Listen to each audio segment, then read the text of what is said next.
ACL के grade और किसको सर्जरी की ज़रूरत है किसको नहीं है एक्चुअल में, ये हम कैसे डिसाइड करते हैं कि पेशेंट को एक्चुअल में सर्जरी की ज़रूरत है या फिर वो फिजियोथेरेपी से या रिहैब से रिकवर कर सकते हैं। ग्रेड 1 है, 2 है, 3 है, मतलब वो सीवियरिटी पर डिपेंड करता है। And sometime it's depend on your goal कि पेशेंट का गोल क्या है। नॉर्मल लाइफ जीनी है पेशेंट्स को या फिर कोई एथलीट है, हाई एक्टिविटीज़ परफॉर्म करनी है।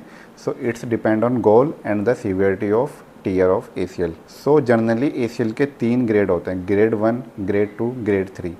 हम लोग उनको कैसे डिफ्रेंशिएट करते हैं? अगर ग्रेड 1 की बात करूं तो एक हम लोगों का एसीएल जो लिगामेंट है वो एक थ्रेड जैसा है ना, सपोज दैट एग्जांपल एक थ्रेड जैसा है।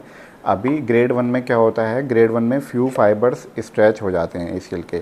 फ्यू फाइबर्स का मतलब अराउंड 30% वो ब्रेक हो गया है। सो हम लोग उसको ग्रेड 1 बोलते हैं। सो ग्रेड 1 को हम लोग जनरली बाय द फिजियोथेरेपी और बाय रिहैब हम लोग रिकवर कर सकते हैं। सेकंड आता है हम लोगों का एसीएल ग्रेड 2 टीयर।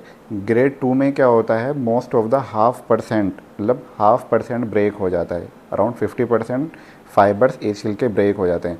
उसमें हम लोगों को डिसाइड करना होता है कि सर्जरी पे जाना है या फिजियोथेरेपी जाना है। वो सेम चीज़ वही आ जाती है, फिर पेशेंट्स का गोल क्या है। अगर पेशेंट एथलीट है, हाई परफॉर्मेंस एक्टिविटीज़ करनी है, रनिंग करनी है, जॉगिंग करनी है, कुछ भी उसकी एक्टिविटीज़ हैं ऐसी, सो वहाँ पे हम लोगों को रिकन्स्ट्रक्शन या फिर रिपेयर के लिए जाना होता है। हम लोगों का आता है ग्रेड 3।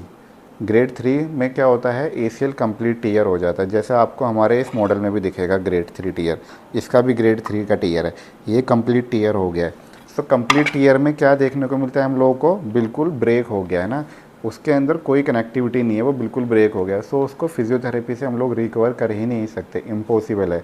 सो ऐसे केसेस में हम लोगों को एसीएल रिकन्स्ट्रक्शन के लिए जाना होता है। सो ग्रेड के अकॉर्डिंग हम लोग डिसाइड करते हैं कि हम लोग रिकवरी फिजियोथेरेपी से कर सकते हैं या फिर हम लोगों को सर्जरी की ज़रूरत पड़ेगी। ग्रेड 1, 2, 3, ग्रेड 1 और 2 का हम लोग रिकवर कर सकते हैं by the physiotherapy. And grade 3 हम लोगों को सर्जरी की ज़रूरत पड़ती है। ग्रेड 3 में कंप्लीट टीयर है तो हम लोगों को सर्जरी के लिए जाना होता है। सर्जरी के बाद पोस्ट ऑपरेटिव रिहेबिलिटेशन चलता है। सर्जरी के बाद में इट्स टाइम 3 to 9 मंथ, 3 से 9 महीने के अंदर, जनरली 6 से 9 महीने के अंदर आप रिटर्न टू स्पोर्ट्स चले जाते हो।